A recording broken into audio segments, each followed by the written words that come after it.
Ngajar, ngobrol sambil belajar.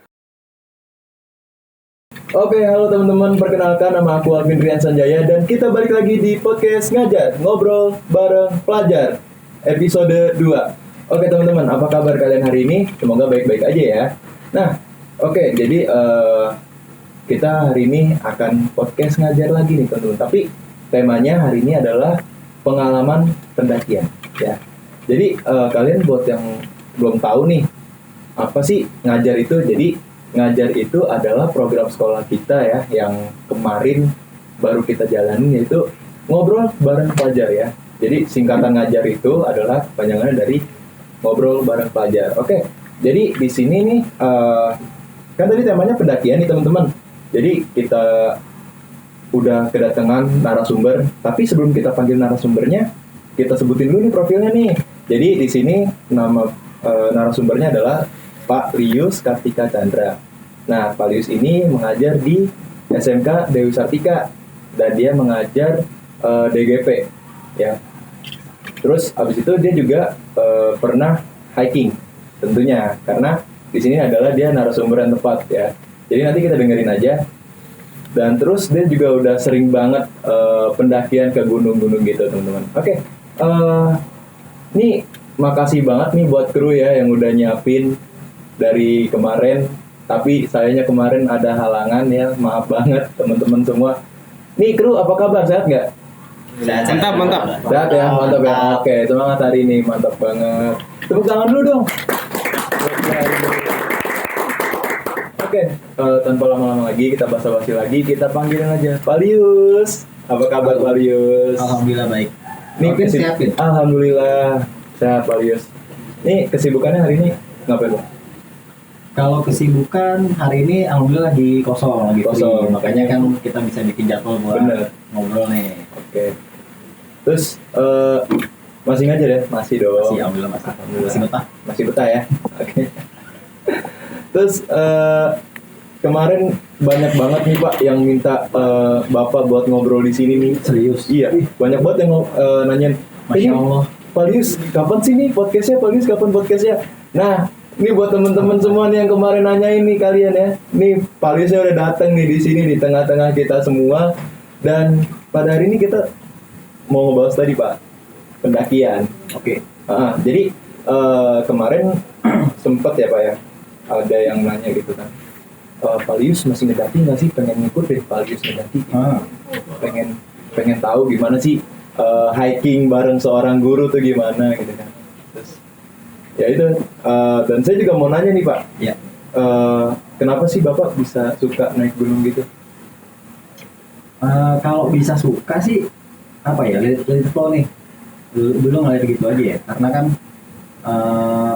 hobi naik juga udah dari 2014. Nah, itu kalau naik gunung Ya. Cuma kalau untuk hobi kayak jalan-jalan, backpackeran atau misalnya jalan sama teman nih, apa namanya dulu ya? Apa sih bahasanya kayak melancong lah ngalor ngidul. Emang udah dari zaman sekolah. Jadi emang udah suka kegiatan di luar, gitu kan, jalan kemana, camping itu udah dari sekolah. Cuma kalau yang rutin akhirnya bisa ke naik gunung sih 2014. Belum lama. Berarti udah hampir 5 tahunan ya? 5 tahun. 5-6 tahun ini lah. Terus itu yang dibutuhin buat pas naik atau hiking itu apa ya Pak? Yang dibutuhin, kalau yang pertama pasti fisik ya. Fisik tuh penting banget, karena ya kita kalau naik gunung tuh pasti harus sehat dulu gitu kan. Kayak kemarin kan saya baru ngasih materi ya di Expo Rawo tuh manajemen pendakian. Ya salah satu persiapan yang kita lakukan fisiknya dulu. Kalau nggak sehat ya dipaksain kan gitu kan. Baru ke peralatan mendaki, terus tujuannya mau kemana, itu yang harus kita siapin juga. Plus budget sih. Karena kan ya tahu sendiri kan, kita ke jalan-jalan keluar ke gunung pasti butuh biaya. Nah, itu harus kita siapin. Intinya nabung dulu ya Pak? Nabungnya dulu, biar nggak kaget. Terus biasanya kan pertama kali naik nih, ngedaki gitu, pasti ada first impression ya. First impression Bapak gimana pas pertama kali? Pertama kali takjub sih ya.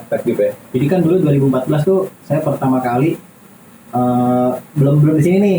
Dulu kan waktu kan saya pernah kerja di SAPR kan, di SAPR sama teman-teman Nah kebetulan di situ ada teman yang memang hobi naik gunung, ibaratnya dia udah senior saya lah. Itu kan waktu itu kan saya masih newbie lah, jadi kalau bahasa naik gunung tuh masih ada yang newbie nih, pendatang baru kan. Pendatang baru. Awalnya diajak cuma touring biasa. Jadi touring biasa dulu. Waktu di toko itu kita sering jalan-jalan juga, dari yang mulai touring, jalan naik mobil itu udah sering.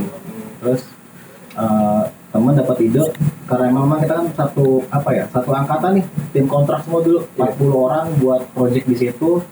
Kita mau bikin momen buat naik gunung saat itu kan, biar enak. Oke, tercetus ide, nggak nanggung-nanggung, udah bukan ke Jawa Barat lagi, ke Jawa Tengah, langsung ke Semeru waktu itu mintanya. Semeru tuh. Ya mungkin dulu impact ini juga ya, film kan ada film tuh yang sempat viral kan, film yang tentang ke Semeru.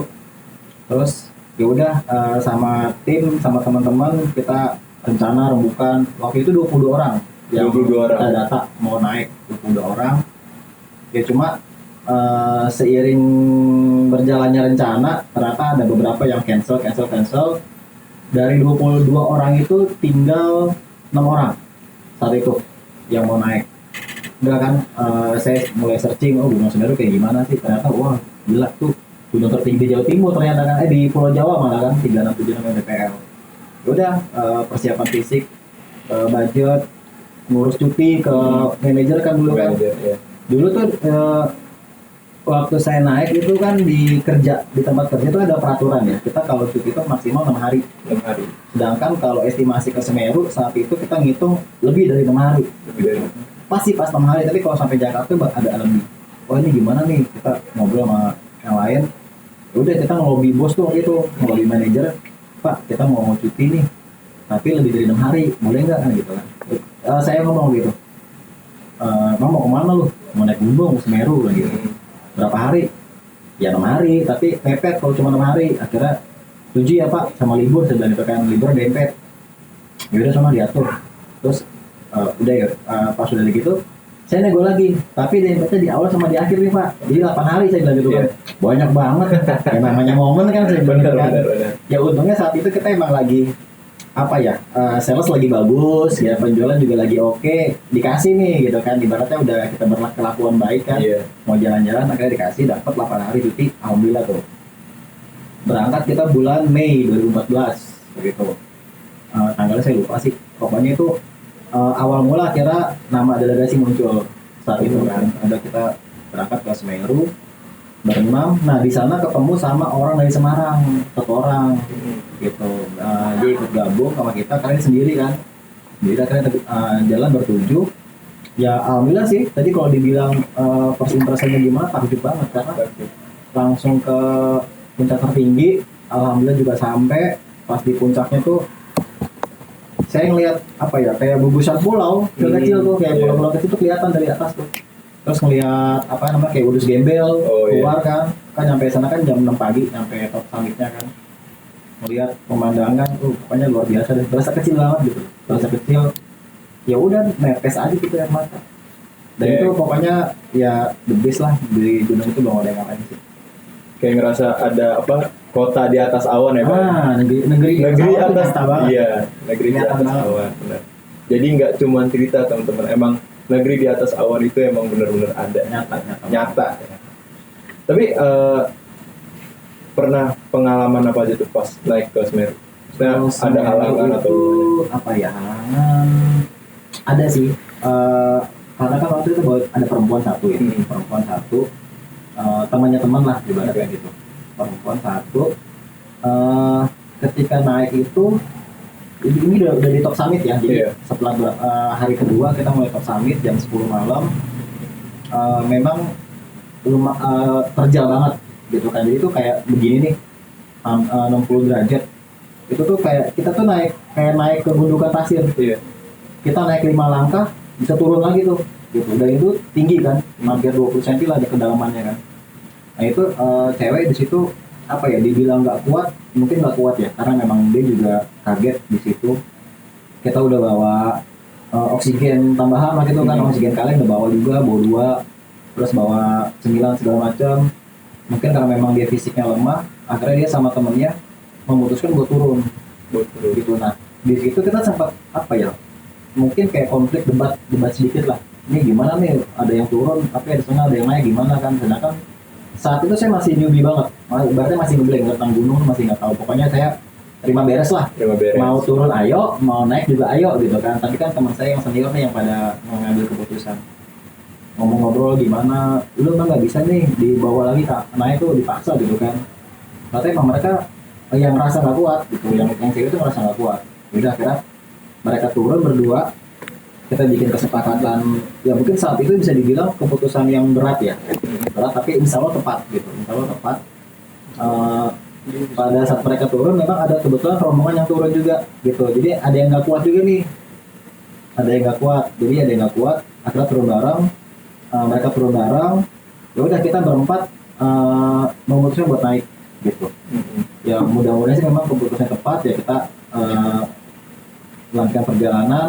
Ya karena waktu itu asumsi yang saya dengar sih ya kita udah jauh ke sini, walaupun memang ada yang gagal muncak, tapi kita harus satu tujuan biar cepat naik juga, biar tepat naik. Ya udah kita naik, alhamdulillah nyampe. Ya turun sih alhamdulillah mereka juga ada di tenda gitu, maksudnya memang mereka standby di tenda, nyiapin makanan segala macam. Kondisi fisik perempuannya juga udah lumayan membaik, jadi alhamdulillah sih kita bisa turun gitu. Itu sih momen menurut saya yang cukup. Akhirnya saya juga berpikir, oh iya nih memang naik gunung seperti ini, kita pasti punya konflik. Ketika ada teman yang gagal atau memang dia nggak bisa naik, kita harus bagaimana tuh, memang ada seperti itu. Gimana caranya kita bisa ngambil keputusan yang memang tepat sih, seperti itu. Terus biasanya kan kalau misal pengen camping nih di gunung, itu gear yang dibutuhin apa aja Pak? Kalau camping, peralatan ya? Iya peralatan. Tergantung gunungnya juga. Jadi kan kalau gunung itu kan kontrolnya beda-beda, kan kayak di Jawa Barat, Jawa Tengah kan beda. Mungkin kalau secara umum ya seperti biasa ya, kita bisa ngebagi dua peralatan nih, peralatan kelompok sama pribadi gitu kan. Kalau kelompok udah pasti tenda, kayak tenda, kompor, playseat, matras gitu kan. Tendanya pun kita kondisikan dengan jumlah peserta, berapa orang sih yang kita bawa. Kalau misalnya 4 orang punya tenda yang kapnya 4, ya udah satu tenda cukup. Oh itu ada ukurannya juga tenda? Ada yang buat 2 orang, ada yang 4 orang, ada bahkan sampai 12 orang juga ada. Berarti gede? Gede. Sama kan makin berat makin banyak kapasitas makin berat. Makin berat. Itu buat pertimbangan juga kan. Kita harus bawa tenda yang cuma 2 tapi bawa 2 atau bawa 4 tapi 1 gitu kan. Tenda. Terus kalau yang peralatan pribadi ya itu dia kayak tas gunung, sepatu, jaket, sleeping bag kan. Terus peralatan kecil tuh kayak senter, itu kan diperlukan juga ya, senter, kupluk, sarung tangan, masker tuh kita butuhkan juga. Karena ada beberapa gunung yang memang masih aktif kawahnya. Kita perlu masker biar biar nggak pusing di kepala. Itu butuh. Tapi kalau bicara peralatan memang nggak semua kita punya. Apalagi yang memang baru-baru nih, kayak waktu itu saya pas pertama kali naik, yang saya beli saat itu cuma sepatu, jaket, sama tas gitu. Selebihnya dipinjemin ya. Selebihnya dipinjemin ya supaya biar ketahuan dulu nih, ini gua kapok apa ketagihan gitu kan. Kalau kapok sayang dong, udah beli banyak-banyak kan. Iya benar. Akhirnya saya beli yang memang saya perlukan saat itu. Cuma ya alhamdulillah sih jadi ketagihan, jadi udah di-upgrade alat-alatnya. Jadi jangan khawatir kalau memang teman-teman ada hobi naik tapi nggak punya alat, ya punya teman bisa pinjemin dulu aja. Oke. Terus udah kan ya. Jadi tadi itu dia, kalau kalian emang pengen hiking ya, jadi harus dipersiapkan dari mulai mental, kesehatan, terus Fisik dan mental ya, kesehatan juga termasuknya. Terus peralatan yang mungkin bisa nyicil dulu ya Pak ya. Bisa. Ya sepatu yang benar-benar kita perluin aja dulu. Oke, teman-teman, itu dia tadi. Dan sekarang jangan kemana-mana karena sebentar lagi ada si Anya dan kita akan break sebentar. Bye.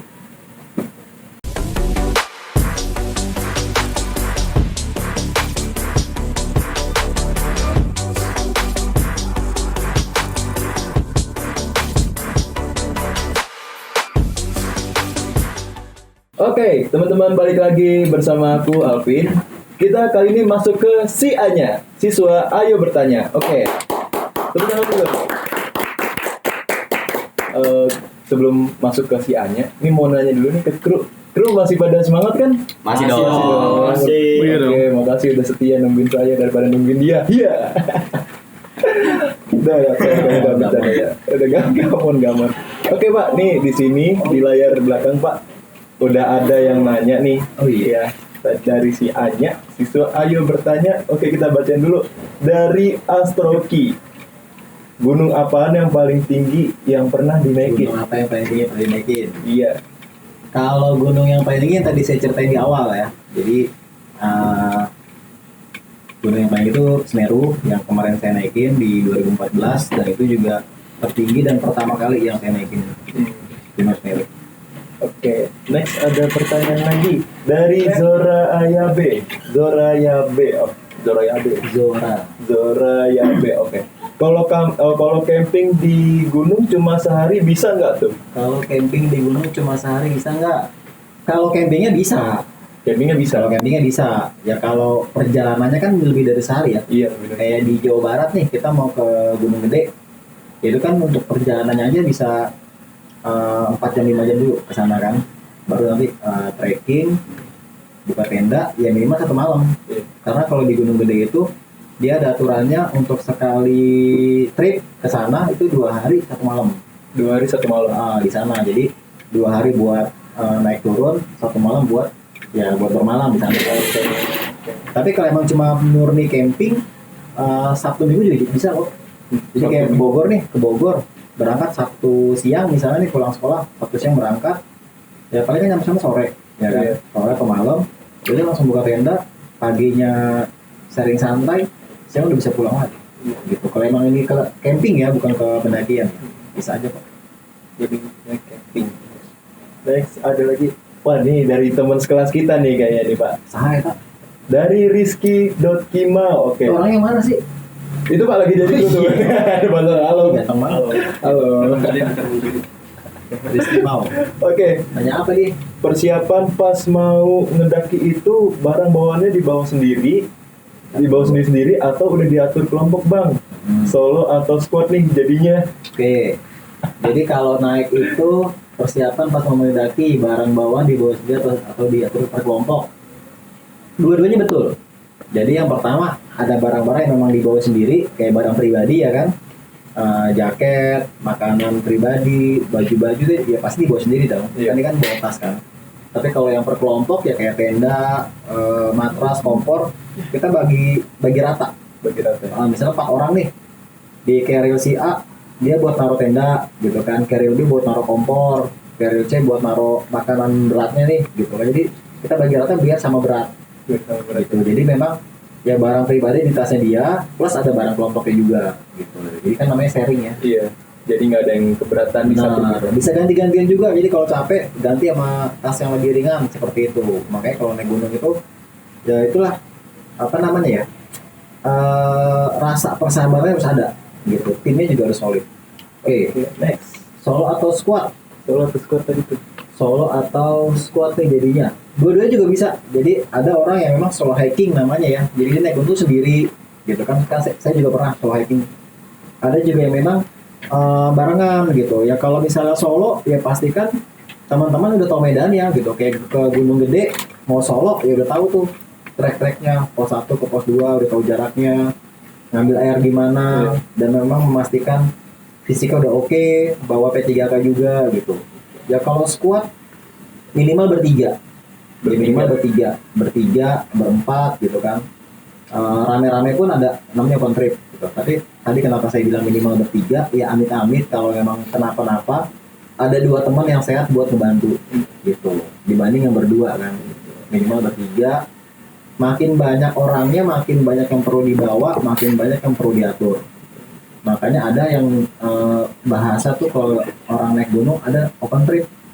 Ya dengan kuota 20 orang, 50, bahkan sampai 200 orang tuh ada. Jadi memang ada panitia khusus gitu. Ada peserta, ada panitia. Nah itu memang yang kemarin kita bahas mendirikan pendakian gitu. Nah itu tujuannya supaya pada saat mereka mengadakan open trip jelas tuh dari mulai persiapan sampai evaluasi. Jadi dua-duanya benar tergantung kondisinya aja. Oke, next. Dari QIK, ajarin dong Pak cara ngatasin pas hipotermia gimana?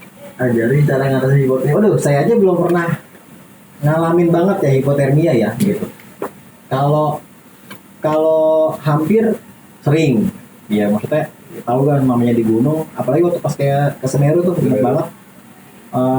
Kita baru nyampe di Ranupani, kan jalan dari Ranupani jam 2 siang, trekking kurang lebih 45 jam sampai Ranukumbolo namanya ya. Jadi Ranukumbolo tuh di area camp tuh kurang lebih jam setengah 8 malam.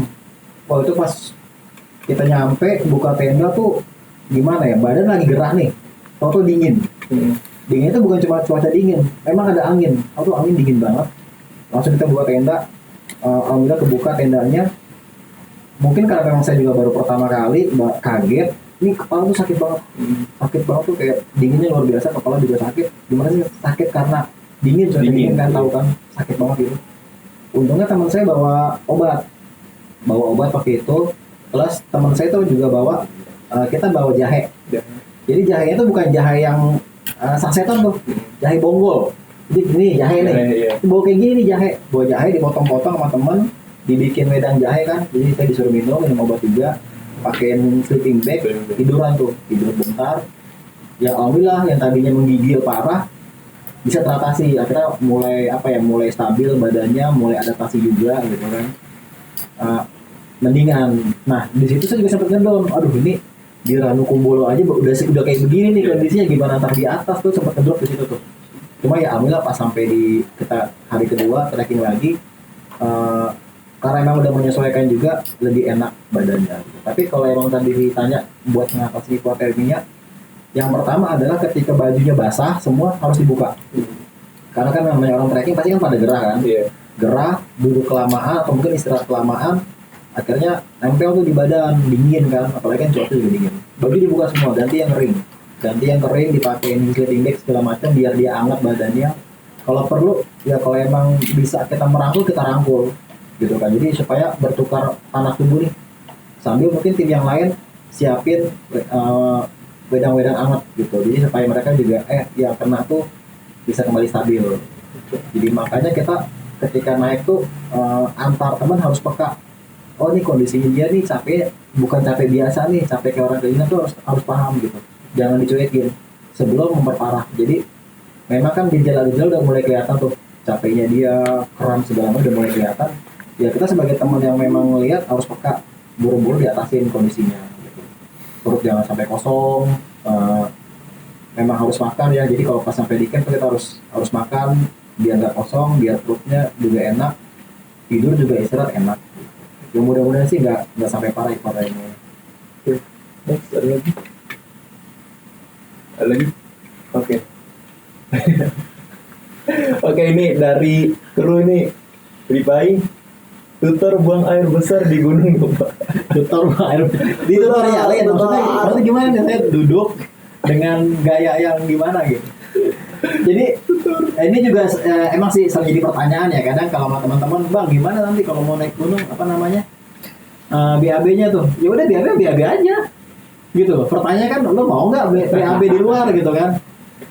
Ini yang pas kemarin ke Semeru juga, wah itu saya pas sampai di Semeru di Kalimati itu kan kayak padang rumput sama pasir putih gitu kan. Mules pasti gitu kan. Oh ini gimana nih mules nih. Ya udah saya cari area kayak kucing kan, gali gitu kan, gali biasa tuh kurang lebih mungkin 30 cm kali kalau diukur. Ya udah dengan santainya saya lepaskan lah itu yang harus saya keluarkan gitu kan.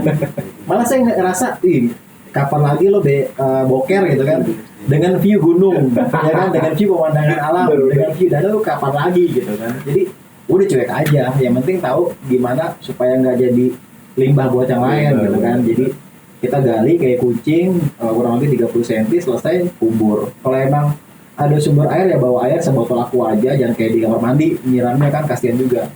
Bawa sebotol aqua atau bawa tisu sama kantong plastik. Jadi setelah kita bersihin ya udah dibawa buat dibuang di base camp nanti gitu. Ya, kalau masih ada air makan masa orang nih. Emang kru nih kadang suka begitu ya teman-teman. Jangan ditahan, malah penyakit.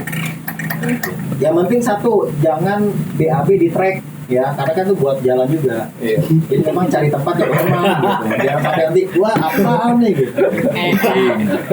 Kasihan ya. Oke. Oke, itu dia tadi udah habis Habis nih pertanyaannya. pertanyaannya. Habis. Oke. Jadi itu dia tadi teman-teman. Lucu-lucu pertanyaannya. Bener.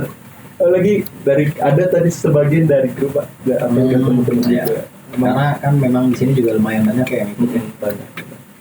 Oke, itu dia tadi teman-teman ngobrol-ngobrol santai ya bareng Pak Lius. Mudah-mudahan ya materi yang telah dikasih Pak Lius nyampe kepada kalian yang mau naik gunung nih. Udah dikasih tutor segala macam ya. Iya. Dan kadang kan masih ada yang nanya nih Pak. Jangan Pak, jangan. Jangan. Pesan dan pesan dan Iya, pesan-pesan. jangan apa ya? Ya saya di sini bukan buat menggurui ya, bukan buat ngajarin harus ABCD, tapi tadi kan juga sama-sama sharing.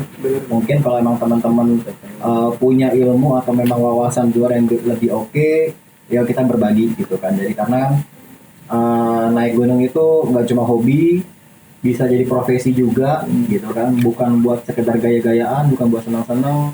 Ada nilai edukasinya juga, ada nilai ilmu hidup yang kita pelajari di sana gitu kan. Kita tahu bagaimana cara sama teman, ya kan, menahan ego sendiri gitu kan, cara bekerja sama dengan tim, itu kan semua di gunung kelihatan gitu. Jadi ketika kita naik, yang pasti awalnya dengan niat yang baik, ya kan, nggak yang mau aneh-aneh, nggak yang mau gaya-gayaan, apalagi cuma buat konten. Kalau sekarang kan banyak banget tuh, itu kita hindarin yang seperti itu. Niatnya baik, tujuannya baik, ya kan, pulang juga baik. Dan satu lagi yang harus dicatat adalah targetnya bukan nyampe puncak ya teman-teman, tapi targetnya adalah sampai rumah dengan selamat gitu. Gagal satu kali it's okay, nanti bisa balik lagi ke gunung itu dengan waktu yang berbeda, dengan persiapan yang lebih matang. Tapi kita harus pastikan pulang ketemu sama orang rumah dalam keadaan baik-baik aja. Itu sih paling gitu aja. Oke, Pak Lius, makasih banget materinya. Sama-sama. Kak, lain kali kita ngobrol-ngobrol lagi ya Pak ya. Siap. Oke. Tenang aja dulu, tenang. Oke. Jadi itu dia tadi teman-teman ya yang bisa kita dengerin dari Pak Lius. Dan oke, karena kita udah mau selesai, jadi buat teman-teman jangan lupa dulu nih, kalau udah nonton nih, kalau harus ada paket lengkapnya. Paket lengkapnya apa enggak? Like, subscribe, terus di-share ke teman-teman kalian. Karena ini ilmu sangat berguna ya. Oke, itu dia ngajar episode 2. Aku Alvin Rian Sanjaya dan Pak Lius. Saya Lius Kartika Chandra. Oke. Tayangnya di mana nih? Tayangnya nih. Oke, tayangnya. Ada yang minta dipromosi nih, jangan lupa dibayar ya.